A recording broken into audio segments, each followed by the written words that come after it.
I stood there, clutching a bundle of cream lilies, their once comforting fragrance now choking me like a thick fog. My chest thumped hard, each beat slamming against my ribs like a hammer. The narrow hallway of our Seattle apartment felt like it was shrinking, the walls creeping closer, squeezing the air out of me. The place was dead quiet, except for the sounds slipping through the bedroom door, soft breaths, a low hum, the steady rhythm of two people lost in each other. My stomach churned, bile rising as I gripped the flowers tighter, their stems biting into my palm. I could have stormed in, caught them red-handed, demanded answers. But what was the point? I already knew the truth. My breath came slow, deliberate, but anger coiled inside me, ready to lash out. My throat burned with words I wanted to hurl, my jaws so tight it throbbed. I pictured it all too clearly, my wife, Abigail, tangled up with another guy, murmuring words that should have been mine alone. That guy? Owen Baxter, the slick lawyer who flashed a smug grin when we met at a fundraiser last week. My gut twisted at the thought. I stumbled back, my legs shaky, like the floor had turned to quicksand. Part of me screamed to walk away, to leave this mess behind and never look back. But another part, the one burning with betrayal, wanted to kick that door down, make them face the fury in my eyes, make them choke on their guilt, if they even felt any. My hand hovered over the doorknob. One turn, one shove. But then what? I could hear my own voice in my head, raw and broken. How long, Abigail? How many times? I could already imagine her reply, James, I can explain. No, I didn't need her lies, her weak excuses. I wasn't going to stand there, humiliated, while she scrambled for words and that jerk sat there, smug as ever. I deserved better. I deserved to hit back. With slow, careful steps, I turned and headed to the living room. I set the tulips on the wooden coffee table, their petals quivering as I let go. Then, without a sound, I walked to the front door and stepped into the chilly Seattle night. The cold stung my face, snapping me back to reality. I fumbled in my jacket pocket, pulled out a pack of smokes, and lit one with trembling hands. The first drag scorched my lungs, steadying me. My mind was racing. Abigail thought she could walk all over me, that I'd just take it. No way. I'd show her how wrong she was. I yanked out my phone and dialed a number. When the voice on the other end picked up, I spoke, calm as ice, I'm in for the project. The relief mission. Get the paperwork ready and book an extra ticket for my wife. A pause, then a cautious voice, Dr. Harper, this is a high-risk operation. Are you sure? I cut him off, my tone hard as steel. Just do it. I hung up, exhaling a slow cloud of smoke into the dark sky. My hands weren't shaking anymore. The choice was made. Abigail wanted to play dirty. I was about to drag her into a firestorm. I wasn't used to feeling like a fool. Growing up, I was always the sharpest guy in the room. Even as a kid in a small town in Iowa, I could wrap my head around ideas that left grown-ups stumped. But being smart doesn't win you friends. In school, I was the kid with glasses too big for my face, the one people only talked to when they needed help with math. Conversations were quick, just desperate pleas for answers before a test. College wasn't much different. I was tolerated, never really part of the crowd. While others partied and hooked up, I was holed up in the library, buried in books. I watched friendships and relationships bloom around me, always on the outside looking in. But as an adult, things shifted. I became a respected researcher, valued for my work, if not my charm. People didn't flock to me, but they listened when I spoke. That was enough. Until Abigail. I came back home for the holidays, stepping onto the familiar streets of my childhood town in Oregon. It felt smaller, more confining than I remembered, like the air itself was too tight. Then I saw her, a blur of dark hair, a woman darting out of a house, her jacket flapping behind her like a flag. She was sneaking out, her face set with defiance. She nearly ran into me. I grabbed her arm to steady her. Whoa, you in a hurry? She pulled back, eyes sharp with irritation. Who are you? James, I said. And you? She glanced back at the house she'd bolted from, then gave a sly grin. Abigail.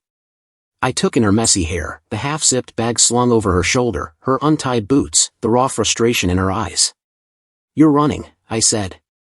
It wasn't a question. What's it to you? She shot back. I shrugged. Nothing, I guess. Just looks like you're out of here without a plan. She laughed, short and sharp. Don't need one. Anywhere's better than that prison. I glanced at the house, catching a glimpse of a grim-faced man passing by the window, her dad, no doubt. Parents? I asked.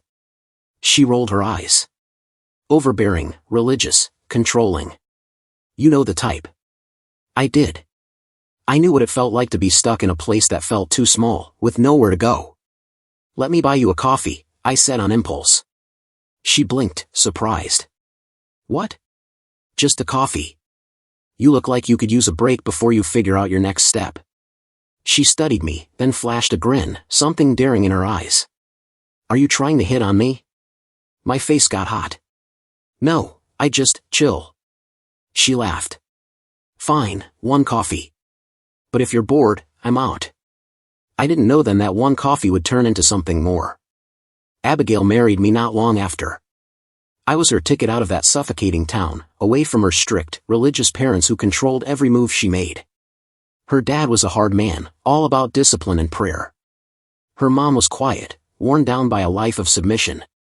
Abigail had spent her whole life being told how to live, what to think.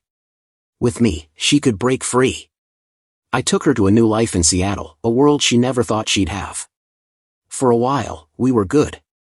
Then came the baby. Holding my son in my arms for the first time, I felt something shift deep inside me, like a lock snapping open. A fierce, all-consuming love hit me hard. I wasn't just a researcher or a husband anymore, I was a dad. I'd come home from the lab in Seattle just to watch him sleep, amazed at how something so tiny could turn my whole world upside down. But joy's a fragile thing. When he was 10, a car accident stole him from us, leaving nothing but a hollow ache. Abigail and I drifted after that.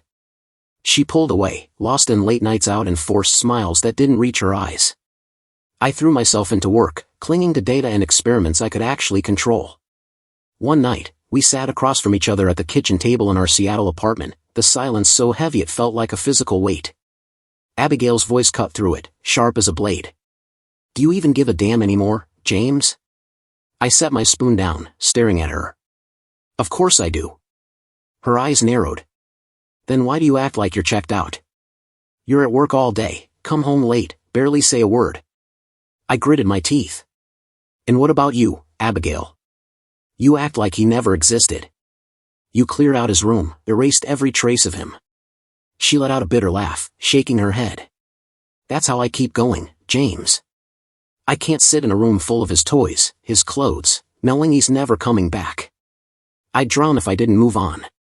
I rubbed my forehead, exhaling hard. You think I'm not drowning? I see him everywhere. I can't just wipe him away. Her face turned cold. You think I don't hurt as much as you? Just because I'm not crying all the time doesn't mean I don't feel it. My chest tightened. What do you want from me, Abigail? You think I don't wake up every day feeling like I let you both down? His face is there every time I blink. Her voice broke, just a little. I feel like I lost you both, James. I swallowed hard, my throat tight. I'm right here. She gave me a long, exhausted look. No, you're not. The gap between us felt like a canyon, too wide to bridge. The Research Institute's gala in Seattle was a sight, glittering chandeliers casting a warm glow over polished wood floors, men in sharp suits, women in elegant dresses gliding through the room like they were playing some high-stakes game. I stood near the entrance in my black tux, a glass of bourbon in hand. Abigail was beside me, stunning in a deep sapphire dress that hugged her curves like it was made for her. For the first time in forever, she seemed alive, laughing easily, her eyes bright, her smile real. Then Owen Baxter walked in, stealing the room's attention. Tall, confident, with the kind of charm that made people lean in. His wife, Evelyn, was graceful in a silver gown, the perfect partner for a guy like him. We exchanged introductions, all smooth and polished, the kind you'd expect at a place like this. James Harper, the genius tackling the deadliest pathogens of our time, right? Owen said, offering a firm handshake. I nodded, keeping it cool. Owen Baxter. I've heard about you. Next to us, Abigail and Evelyn chatted, but I caught Abigail's eyes flicking toward Owen, curious, like she was seeing him for the first time. He looked at her not as a researcher's wife, but as a woman. It was different. Mrs. Harper, Owen said with a smile, extending his hand. Care for a dance? Abigail paused for a split second before nodding. As they glided onto the dance floor, I felt a strange twist in my gut. Evelyn turned to me, her smile warm. "Shall we, Dr. Harper?" I nodded, reluctant, and we joined them.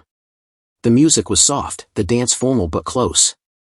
Owen and Abigail moved like they'd done it 100 times, their ease impossible to ignore. I tried to focus on my steps with Evelyn, but my eyes kept drifting to them. By the end of the night, Owen invited us over. "Come to our place for dinner sometime. Good food, better wine, great company." Abigail's eyes lit up. "We'd love to." After that, we started hanging out. Abigail and Evelyn went shopping in downtown Seattle, while Owen and I hit the golf course. The four of us had dinners, even took a trip to a cabin in Montana. It was the start of something I didn't see coming, not yet. Back at the Institute's main building in Seattle, the familiar smell of books and polished floors greeted me as I walked through after a lecture on new viral strains. My passion for the work still burned, but my mind was elsewhere, tangled up in thoughts of Abigail and the fights we'd been having. Colleagues nodded as I passed, offering quick smiles, but I barely noticed. I headed to the director's office, the door slightly open. Mr. Caldwell, the Institute's director, sat behind his wide oak desk. He looked up and waved me in. "James, come in. I need to talk to you." I shut the door and took a seat. I'd worked with Caldwell for years, and we had a solid respect for each other. He was in his 60s, sharp-featured, with a presence that demanded attention. We'd collaborated on plenty of projects, so it wasn't unusual for him to call me in like this. "Something urgent?" I asked, catching the serious look on his face. He leaned forward, hands clasped on the desk. "You could say that. We just got a call from some relief organizations. They need a team, including a virologist, to check out a viral outbreak in Central America. My curiosity shot up the second Mr. Caldwell mentioned the outbreak. I'd spent my whole career studying viruses, but something this big? That was a whole new beast. "What kind of virus are we dealing with?" I asked, keeping my voice steady, though a flicker of worry crept in. The director sighed, clearly hesitant to spill too much. "We don't have all the details yet. It's sketchy, but what we know is this thing looks a lot like a strain of Marburg, only worse. Infected folks go downhill fast, fever, bleeding, organ failure. No cure. It's spreading, and if we don't get a handle on it, we're talking epidemic, maybe worse." I leaned forward, my brain already spinning through the science, the possibilities, the stakes. "What's my part in this?" I asked. "What do you need me for?" Caldwell's eyes locked on mine. "You're one of the best virologists we've got, James. We need you to figure out what this thing is, track where it came from, and, if you can, help build a vaccine. It's a risky job, but it's critical. The outbreak's being kept quiet, only a handful of relief groups know.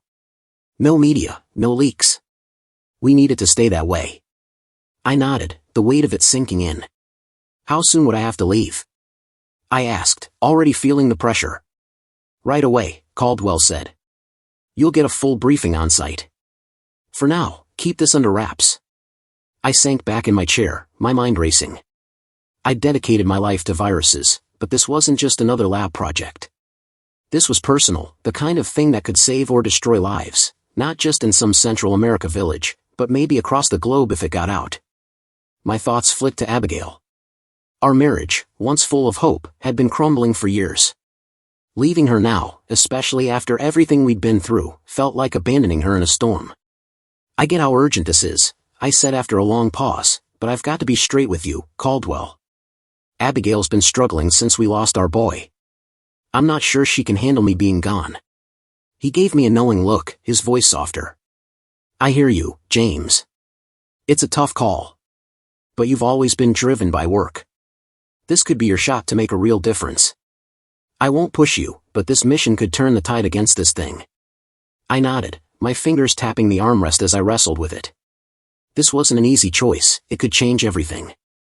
"I'll think it over," I said, standing up. "I need to talk to Abigail, lay it all out. I'll let you know soon." Caldwell stood too, offering his hand. "Take your time, but the clock's ticking." I shook his hand, the weight of it all pressing down on me. As I left his office and walked through the Seattle Institute's halls, I couldn't shake the feeling that I was standing at a fork in the road, my marriage, my career, my whole life. I'd given everything to science, and now my skills could save countless people. But at what cost? Stepping outside into the cool afternoon air of Seattle, I wondered what kind of man I'd be when this was over. I stopped by a flower shop in Bellevue, the crisp fall breeze tugging at my coat as I stared at a display of lilies. It felt odd, picking out flowers when my world was teetering on the edge, but I wanted to do something right for Abigail. I wasn't big on grand gestures, but with this mission looming, I might not see her for a while. If I was honest, I needed her to trust me again, to forgive me for pulling away. I picked out a dozen perfect lilies, their creamy petals soft and vibrant. It wasn't just about the flowers, it was about showing her I still cared. She'll love these, I thought, shoving down the guilt. Maybe they'll soften her up. As I headed home to our Seattle apartment, my mind churned with everything I needed to tell her. The mission talk was going to be rough, but for now, I just wanted to make her smile. When I stepped inside, the quiet hit me like a warning. Our place was usually calm, but this felt different, heavy. Then I saw them, polished leather shoes by the door, the kind Owen always wore, the kind that screamed money I'd never cared to chase. My heart dropped, my fingers brushing the cool petals of the lilies as the truth crashed over me. Not here, I thought, my fists clenching. Not in my own damn house. I didn't stop to think, didn't even breathe. My feet carried me toward the bedroom, each step echoing in the hall, the sounds from behind the door telling me everything I already knew. I needed to know they were together, and the thought sent anger surging through me like a wildfire ready to roar. I stopped short of the bedroom door, my hand wrapped tight around the cold knob. My chest burned, my pulse pounding in my throat. Just open it, I told myself. See it for yourself. But my hand wouldn't budge. The door stayed shut, my body locked in place. My old man's voice echoed in my head, calm and steady, don't let anger call the shots. I let go, my fists clenching so hard my knuckles turned pale. I forced myself to walk back down the hall, breathing slow, like I was the eye of a hurricane. In the living room, I set the lilies carefully in a vase on the oak coffee table, acting like everything was fine. But inside, I was coming apart, every nerve screaming to barge in, to make them face what they'd done. Not yet, though. I'd pick my moment. I stepped out to the backyard of our Seattle apartment, my mind a mess of rage and hurt. I lit a cigarette, the smoke twisting into the cool night air as I tried to calm down. Another drag burned my lungs, and I pretended I could still hold it together, pretended I wasn't breaking. I pulled out my phone and dialed Owen's number, my fingers moving with the cold precision of a man on a mission. It rang twice before a voice answered. Hello? Evelyn's tone was light, clueless about the storm brewing. Is Owen there? I asked, keeping my voice even, though there was a bite just under the surface. She paused. No, he's not. Who's this? A dark spark flicked through me, but I forced a grin nobody could see. Just a delivery guy. Got a package for him, needs to be handed over in person. I'll try back later. I hung up, my grip on the phone tightening as I thought about my next move. Does she know? I wondered. Is Evelyn in on this? The more I turned it over, the less it mattered. What mattered was what I was about to do. Abigail, my fragile wife, was about to learn what happens when you cross me. Back inside, my resolve hardened with every step. I took a deep breath and called the institute, my heart thumping as the line connected. Caldwell picked up right away, his voice all business. James, I'm guessing you've thought about the mission. I steadied myself. Yeah, I said, my tone low and firm. I'm in. I'll leave as soon as you need me. There was a beat of silence, like he hadn't expected it. Good to hear. But are you sure you get the risks? This isn't a walk in the park, James. It's dangerous. I cut him off, my voice like steel. I get it. But there's one thing, Abigail's coming with me. She insists, and I'm not leaving her behind. I could almost hear Caldwell's surprise through the phone. Your wife. Are you sure about this? My lips curled into a cold smirk, though nobody could see it. Yeah, she's ready. She knows the stakes, the danger. She's coming, and that's that. After a pause, he said, all right, we'll set it up for both of you. I hung up, my heart racing, my fingers trembling just a bit as the reality hit me. No turning back now. I glanced out the window, the sky darkening over Seattle. This is it, I thought. Let's see if she can handle it. A twisted satisfaction stirred in my gut as I lit another cigarette, staring into the night. Whatever happened next, whether Abigail made it through this or not, she'd pay for what she'd done. I never told Abigail I'd heard everything. The days dragged on like normal until it was time to break the news about the mission. I walked into our Seattle apartment, my face blank. Abigail was sprawled in the living room, flipping through a glossy magazine, barely interested. A glass of red wine sat on the side table, catching the soft evening light. She hardly glanced up as I stepped in. "I took a field assignment," I said, my voice steady but laced with something she couldn't quite place. Her head lifted, a faint smile crossing. I stepped closer to Abigail, lowering my voice just a touch. "Yeah, and you'd be right there with me. Think about what that could mean for us." Abigail pressed her lips together, her eyes flickering with doubt. I need to think about it." That night, long after I'd holed up in my study, I knew she was alone in our dimly lit bedroom in Seattle, probably wrestling with her own thoughts. I didn't know it then, but she was reaching for the phone, dialing a number she knew by heart. It rang twice before Owen's deep voice answered. "Abigail, it's late." "What's up?" She sighed, rubbing her forehead. "James is dragging me to some remote village in Central America." "I don't want to go, Owen." Silence hung on the line before he spoke, his tone careful. "Maybe that's for the best." Her brow furrowed, and she shifted in her seat. "What's that supposed to mean?"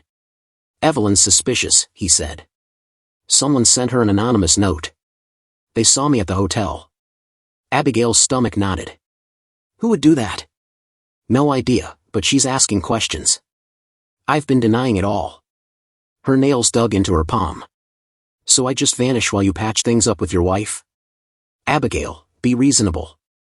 If you're gone, this blows over. It could work out for us." She let out a sharp, bitter laugh. "For us? You mean for you? I'm hauled off to the middle of nowhere while you fix your perfect life." Owen's voice hardened. "You knew this wasn't permanent." "We both did." Her breath caught, her voice trembling. "I gave up everything for you, and now you're saying I should just disappear?" "You're being dramatic," he snapped. "Dramatic?" she spat. "You're glad I'm gone, aren't you?" "No more pretending. That's not fair. If you stay, Evelyn finds out. She'll leave me, and you? You'll lose everything too." Abigail's chest tightened, his words hitting like a punch. Tears stung her eyes, but she forced her voice steady. "Fine." She hung up, hands shaking, pressing them to her mouth to stifle the panic clawing at her throat. The next 2 days were heavy with silence. Abigail packed slowly, sighing loudly every few minutes, each item in her suitcase feeling like a piece of her life being torn away. Her fancy dresses, perfumes, and delicate jewelry didn't belong in some disease-riddled village, she didn't belong there. I barely acknowledged her mood, moving through our Seattle apartment with quiet focus, checking passports, finalizing reports, making calls. There was a fire in me she hadn't seen before, and I could tell it rattled her. On the morning we left, Abigail stood by the car, her suitcase at her feet, the city waking up around us in Bellevue. She looked at me, her eyes almost pleading. "Do we really have to do this, James?" I gave her a thin smile, adjusting my jacket. "Yeah, darling. We do." We reached the small Central American village as the sun sank below the horizon, painting the sky in shades of orange. The air was thick, humid, sticking to our skin like a second layer. The dirt roads were rough, carved with deep grooves from long-gone carts. Shacks with rusted tin roofs lined the paths, some barely standing, patched with worn tarps and crooked boards. The village felt like a ghost of what it used to be, quiet and empty. The few people left watched us from behind cracked shutters or shadowed doorways, their faces guarded. Mothers pulled their kids close, and old men, weathered by life, gave us slow nods before turning away. No one spoke, no one smiled, just a heavy, oppressive silence as our Jeep rolled through the narrow streets. We passed a small, faded building with a wooden cross nailed above the door. A few people sat on the steps, their eyes hollow, staring at nothing. 2 figures in loose cotton clothes moved among them, offering water or wiping sweaty foreheads with damp rags. I nodded toward the building. "That's where the aid workers are staying. They're doing what they can, but they're low on supplies. Won't be like this for long before they start getting sick too." Abigail wrinkled her nose, watching one of the workers tend to a feverish man. Why don't they just leave? They see what's happening. I shrugged. Some folks are stubborn. They think it's their duty to stay, even if it costs them. We pulled up to a place that stood out like a sore thumb in the rundown Central American village, a big, two-story house with an old-world vibe, like something from a faded postcard. It had arched windows and creaky wooden shutters, built back when some European big shot probably ran things around here. Despite the wear and tear, it was the sturdiest building in sight, holding its own against the crumbling shacks around it. Abigail stepped out of the Jeep, sizing it up. "Well, at least you found us something half-decent," she said, brushing her hair back. I grinned, setting our bags down. "Figured you'd want a slice of comfort out here." She glanced around, her eyes narrowing. "Why is it so dead around here?" I rolled my shoulders, loosening up. "Folks are scared. Fear spreads faster than any virus. But honestly, this bug's not much worse than a bad flu." Abigail's brow creased. "Then why's everyone acting like the world's ending?" I gave her a calm smile. "They just don't know better." We settled into a routine quickly. I spent long days at the makeshift clinic in the village, suited up in protective gear, working with a handful of volunteers brave enough to stick around. I was strict, wiping down surfaces, boiling water, keeping myself covered head to toe. But I never told Abigail to do the same. She got roped into playing nurse, a role she wasn't thrilled about. "You're kidding, right?" "Me, a nurse," she scoffed when I handed her a white coat. "Everyone pitches in," I said smoothly. "Think of it as being there to lift spirits. A little charity work." She rolled her eyes, muttering, "Oh, how saintly of me," but took the coat anyway. Her unease grew every day. The sickness was brutal, patients doubled over, vomiting, wasting away to skin and bones. Some rambled, lost in fevered hallucinations, their eyes glassy and distant. One afternoon, while I was in the clinic's office, I called over a kid, maybe 12, with sharp, clever eyes. I slipped a few crumpled bills into his hand. "You know my wife, the foreign lady?" I asked in his language. He nodded. "Follow her. Everywhere. Tell me what she does, who she talks to, everything. Got it? There's no real phone service here, so she'll probably use the post office if she wants to reach someone back home." The kid hesitated, then pocketed the money. "I can do that." A few days later, I sat at my desk, unfolding the first letter he'd snagged. Abigail's neat handwriting filled the page, but it was the name at the top that hit me, Owen. My fingers tightened, my jaw clenching as a grim satisfaction settled in. I had her now. That night, I dragged myself home, exhausted, my shirt damp with sweat, my hands still buzzing from hours of scrubbing and treating patients. All I wanted was to crash, but Abigail's voice cut through the humid air like a knife. "You lied to me, James," she yelled, pacing the room, her eyes wild. "You said this was just the flu. You knew how bad it was, and you dragged me here anyway." I sighed, rubbing my temples. "Keep it down, Abigail. You'll wake half the village." "To hell with the village," she snapped, storming toward me. "I've seen it, people shaking, dying. I watched a mother hold her kid as he stopped breathing. You said it was safe. Why'd you bring me here?" I looked at her, my face blank, then slowly pulled a stack of crumpled letters from my pocket. Her breath hitched as I pressed them into her hands. "Read 'em." Abigail's fingers shook as she unfolded the first one, her own words staring back. "Owen, I miss you. This place is a nightmare, and I don't know how much longer I can take it. I wish I was with you." She swallowed hard, her eyes meeting mine. "Where'd you get these?" My voice was ice. "A kid from the village grabbed them from me. Every single one you wrote to your precious Owen." Her mouth opened, searching for a lie, an excuse. "James, it's not, don't," I said, stepping closer, my voice low and sharp. "Don't insult me by pretending. How long, Abigail? How long have you been making a fool of me?" She hesitated, then straightened, her chin lifting. "Does it matter? I never loved you, James. I married you to get out of that suffocating town. I played along for years, pretending, while you buried yourself in your lap." My breath caught, but I kept my face blank, like her words didn't cut.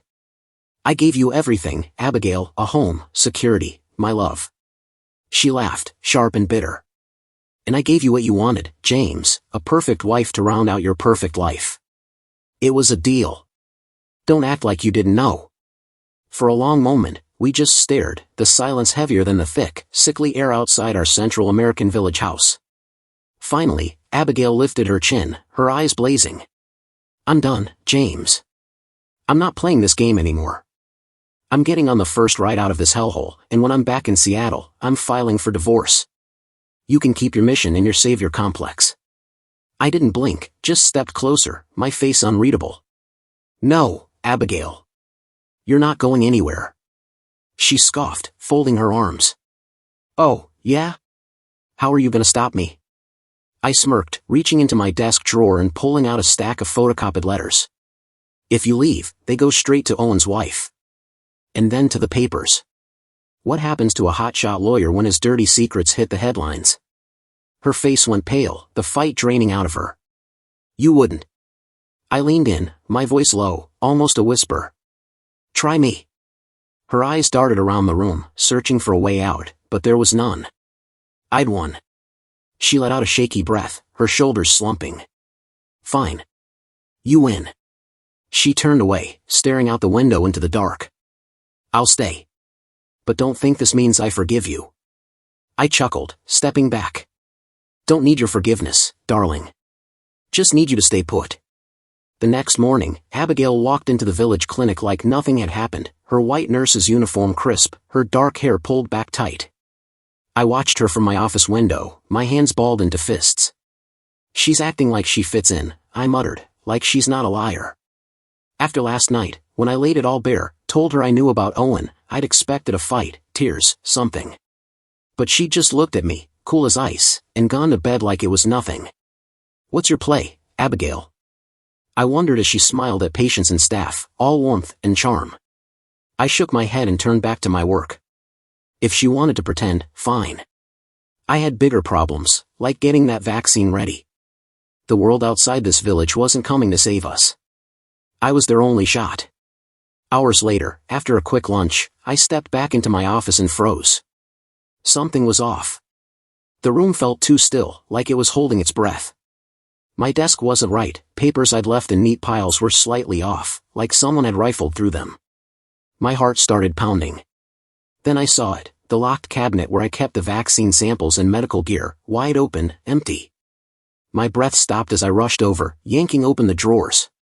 The vials, the notes, the microscope, gone. Everything I needed to keep this work going. No, no, no, I muttered, slamming the drawer shut, my hands gripping the desk so hard my knuckles went white. Who did this? A desperate villager looking to sell the stuff? A rival scientist? My mind raced, trying to piece it together. Then a voice cut through the quiet. Looking for something, James? I spun around. Abigail stood in the doorway, arms crossed, a smug little smile on her face. My stomach dropped. No, I said, the truth hitting me like a freight train. You didn't. She shrugged, stepping into the room. I'd call it borrowing. Let's not get dramatic. I was on her in a second, grabbing her arms. Do you know what you've done? People are gonna die without those supplies. We can't wait for replacements. She tilted her head, not even flinching. Then I guess you'd better hear me out. I let go of Abigail, shaking my head, barely believing what I was hearing. Where is it? Her smile was too sweet, like poison wrapped in sugar. I'll give it all back, James, every vial, every piece of equipment. But first, you're signing divorce papers. I want half of everything, bank accounts, investments, the works. Or else, she leaned in, her voice dropping, it all goes up in smoke. I stared at her, my mind reeling. You're out of your mind. She sighed, like I was the one being unreasonable. No, James. I'm done. Done pretending, done playing your perfect little wife. You want to ruin me? Fine. But I'm not walking away with nothing. My fists clenched tight. You're not getting a dime. Her eyes turned cold. Then you're killing these people, James. I could see it in her face, she wasn't bluffing. She'd burn it all down, the villagers, the volunteers, the kids, all pawns in her game. Then her smirk faltered. She swayed, unsteady. Abigail? I stepped toward her, cautious. What's wrong? She blinked fast, wobbling again. I don't, her knees gave out. I lunged, catching her before she hit the floor. Her skin was scorching, her pulse weak, erratic. Help! I need help here! I shouted, my voice raw. Within minutes, the room was chaos. Volunteers and medics swarmed in, lifting Abigail onto a cot. Their voices blurred as my mind raced. The fever, the weakness, it could only mean one thing: she was infected. Damn it, I muttered, raking a hand through my hair. I couldn't focus on her now. I had to get the supplies back before more people died. Everyone who can move, get out there and search, I ordered.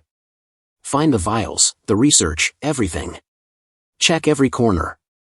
She didn't do this alone. They scattered, and I forced myself to stay calm. Abigail was clever. She'd have hidden it somewhere safe, somewhere she controlled. Then it hit me, the old chapel. She'd been spending time with the aid workers there, and knew most of the building was empty, abandoned. I grabbed a few volunteers and headed over. The door was locked, but we kicked it open and rushed inside. There they were, crates neatly stacked, vials intact, the microscope, my notes, all of it. Relief hit me like a wave. Get this to the lab, now! As they hauled the supplies out, I leaned on my knees, exhaling hard. Abigail had tried to destroy everything I'd worked for, and now she was paying for it. Back at the clinic, I stood over Abigail's unconscious body, watching her shallow breaths. The woman who'd betrayed me, who'd stolen the one thing that could save lives, was barely hanging on. I clenched my jaw.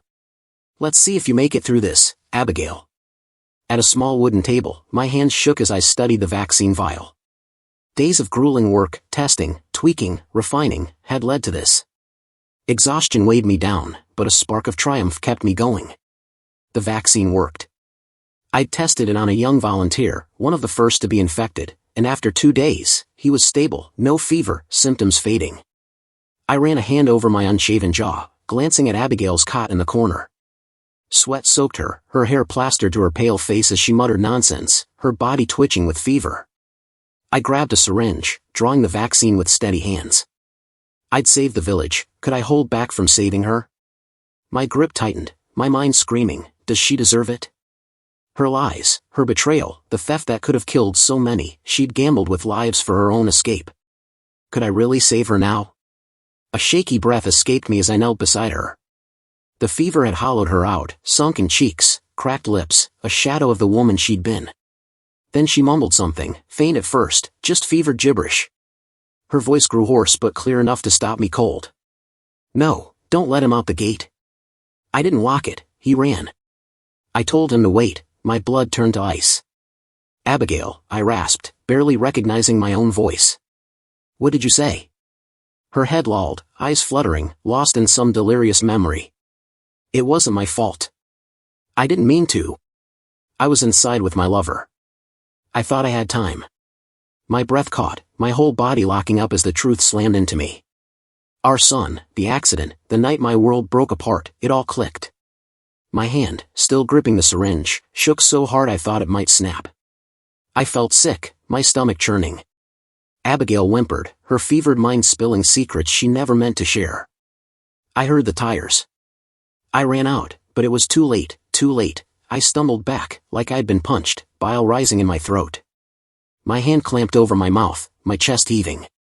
It was her fault. Not just the lies, the affairs. Our boy was gone because she was too wrapped up in her lover to watch him.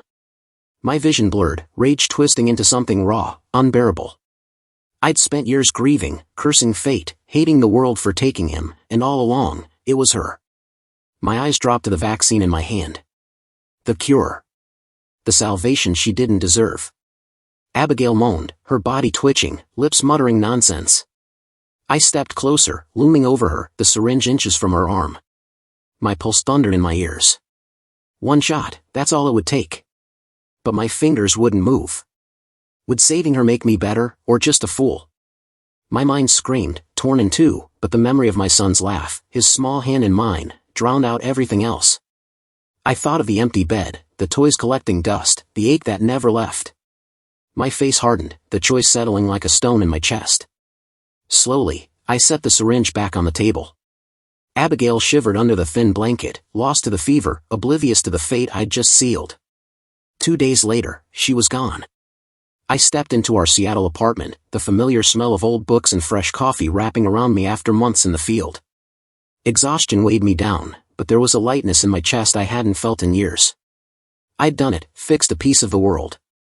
I tossed my keys on the counter, loosened my tie, and sank onto the couch. The TV remote felt strange in my hand. I hadn't watched the news in forever. With a sigh, I flicked it on. The screen lit up with a news anchor, her face a mix of calm and intrigue. Tonight, a scandal shakes the legal world. Attorney Owen Baxter faces ruin as allegations pile up. I leaned forward, eyes narrowing. It started with infidelity claims after his wife filed for divorce, backed by undeniable proof, photos, letters, no room for denial. But that's not all. Baxter's mishandling of the Central American crisis has come under fire. The screen showed the village I'd worked in, people lining up for vaccines, kids running outside makeshift clinics, aid banners flapping in the breeze. Sources say Baxter failed to provide critical support, withholding key information about the outbreak. Without the independent work of the Virology Institute and Dr. James Harper, the crisis could have spiraled into disaster, threatening global stability. A small smirk tugged at my lips. Owen hadn't responded to the claims, and his future, legal or otherwise, was anyone's guess. I turned off the TV. Watching him fall didn't bring joy, but it felt right. He tried to bury me once. Now he was the one sinking. A soft shuffle pulled my attention. At the edge of the room stood a boy, clutching a book, his eyes wide. "Come here, Noah," I said gently. He hesitated, then walked over. I rested a hand on his shoulder, feeling the warmth of a kid who'd lost everything but somehow found a home with me. "Was that about the bad guy?" he asked, his voice full of a kid's innocence. I nodded, exhaling slowly. "Yeah, but we don't need to worry about him anymore." Noah tilted his head. "'Cause we're safe now?" My lips pressed tight. "'Cause we're moving on." Months passed, and I threw myself into work, making sure the vaccine reached every corner of the affected regions. The scandal, the betrayal, the revenge, it all faded. What mattered was the future. Then came the call. Stepping into the Stockholm Hall felt like a dream, the weight of history pressing on my chest. I adjusted my bow tie, the suit feeling tighter than ever. As I walked onto the grand stage, applause roared around me, chandeliers gleaming above the world's sharpest minds. The gold medallion hung heavy around my neck, cameras flashing. I stood at the podium, speech in hand, but my eyes searched the crowd. There he was, Noah, in his first suit, looking up at me with pride shining in his eyes. I smiled, real for the first time in years. I leaned into the mic, my voice steady. This isn't just about science. It's about fighting through, about hope, about second chances, and about doing what's right, no matter the cost. The hall erupted, but all I saw was Noah, beaming back. Maybe the world has given me a second chance too.